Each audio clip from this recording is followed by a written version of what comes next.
Hey everyone, welcome back. Hope you're having a fantastic day so far. So tomorrow, the Social Security Administration is going to be sending checks out to certain beneficiaries of Social Security. These checks are going to be right around $1,900 on average. We are going to be covering who can expect to receive those payments, plus the rest of the payment schedule for the remainder of this year. But before we go ahead and dive into it for today, if you would like to receive up to $9,000 in free stocks or $9,000 in free cash, in a pinned comment below, I will be leaving a link to Webull. All you have to do is once you click on that link is just sign up for a free account and then deposit at least 1 penny. At that point in time, Webull will be sending you 3 free stocks worth all the way up to $9,000. Okay, so diving right into it for today, once again, tomorrow, certain beneficiaries of Social Security can expect to receive their checks deposited into their bank accounts. These payments, once again, are going to be right around $1,900 on average, but they are going to vary based on what you've been receiving all year long. And then, of course, next year, there's going to be that 2.5% raise, and then there could potentially be an even larger raise if you're also receiving a pension and therefore you're receiving a reduced Social Security benefit. That is one bill that we have been covering very closely on this channel. And right now that bill sits in the Senate waiting to be put on the floor by the Senate Majority Leader and Chuck Schumer. But first off, we are going to be diving into the payments that are going to be going out today, or tomorrow rather.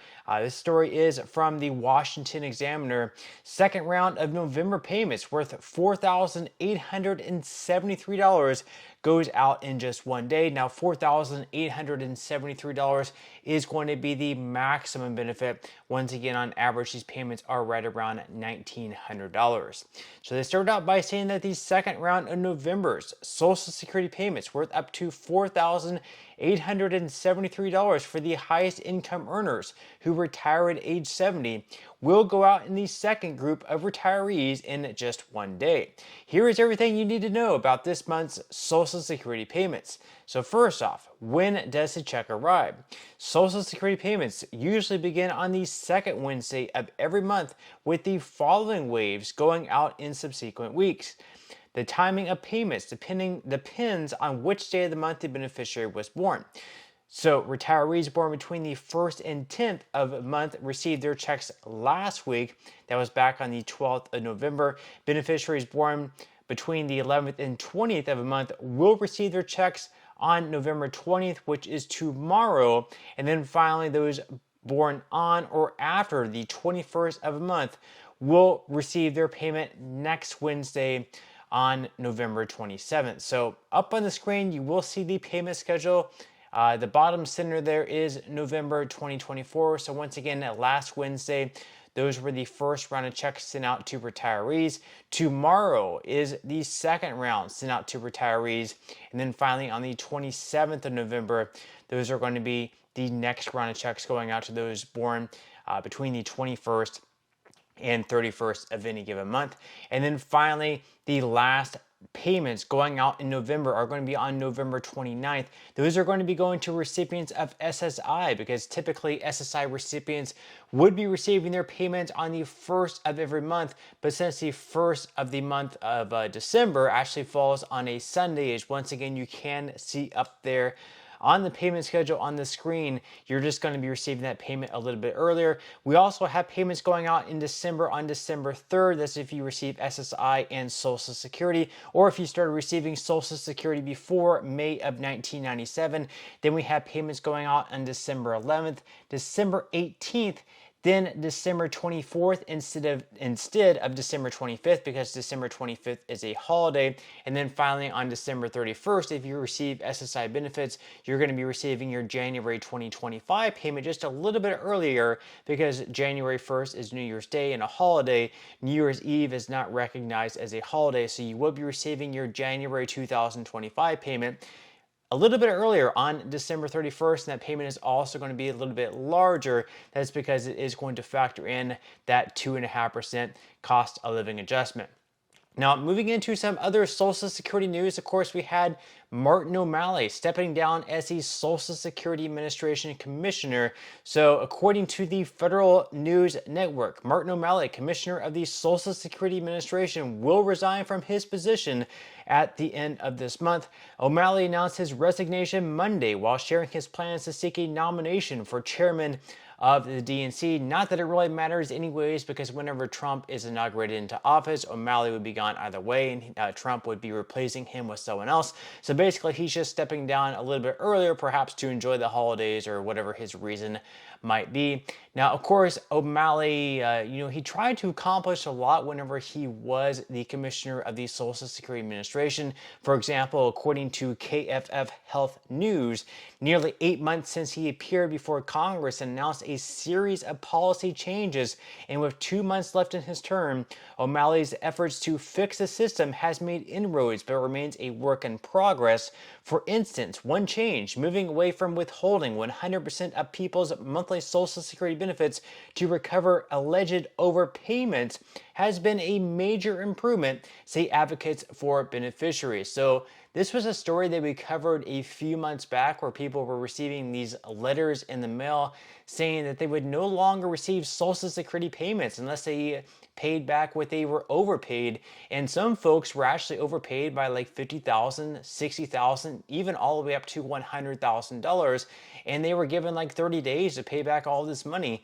And it may not be a big surprise, or it might be a surprise to some people, but a lot of people receiving Social Security benefits that are almost completely dependent on it aren't going to have like $100,000 just sitting around in a checking or savings account to be able to pay back the Social Security Administration. So basically what's going to happen in that situation is they're not going to be able to pay that money back. And then a couple months later, the Social Security Administration is no longer going to be sending payments to that person because they did not pay back the amount that the Social Security Administration claimed that they were overpaid by. So O'Malley and the rest of Social Security advocates were trying to come up with a solution to this problem because it doesn't make sense to send people further into debt when there's a problem that just can't be solvable to them. Now, the article goes on to say that the number of people from whom the Social Security Administration was withholding full monthly benefits to recoup money declined sharply from about 46,000 in January to about 7,000 in September, the agency said. Another potentially significant change, relieving beneficiaries of having to prove that an overpayment was not their fault, has not been implemented. The agency said it is working on that. Meanwhile, the agency seems to be looking to Congress to take the lead on a change some observers see as crucial, which is limiting how far back the government can reach to recover an alleged overpayment. Barbara Hubble of Watkins Glen, New York, for example, called the absence of a statute of limitations despicable. Hubble said that her mother was held liable for $43,000 because of an SSA error going back 19 years. And in response to questions for this article, Social Security spokesperson Mark Hinkle said legislation is the best and fastest way to set a time limit. Establishing a statute of limitations was not among the policy changes that O'Malley announced in his March congressional testimony. In an interview at that time, he said he expected an announcement on it within the next few months. It could probably be done by regulation without an act of Congress, he said. Speaking generally, Hinkle said the agency has, quote, made substantial progress on overpayments, reducing the hardship they cause, and continues to work diligently to update the policy. So basically, there's a couple more changes they still want to make, making it so you don't have to prove that the overpayment was not their fault and it was really the fault of the Social Security Administration.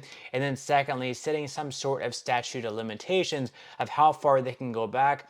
Like, should the Social Security Administration be able to go back, let's say, 20, 25 years and say that they were overpaying you all that time? Or should they set it maybe the last like 2, 3, perhaps even 5 years? Or should it be even less than that? And they're saying that it might be easier to do this through Congress actually passing a piece of legislation onto the president's desk to be signed into law, rather than the Social Security Administration creating these new rules, which might get like shut down by the Supreme Court as something they cannot actually do by creating laws. Laws are supposed to be created through Congress rather than like the Social Security Administration doing these things. So that's basically what they're saying there. But leave your thoughts and comments below on all of that. And that's all we have for today's video, and I will see you in the next one.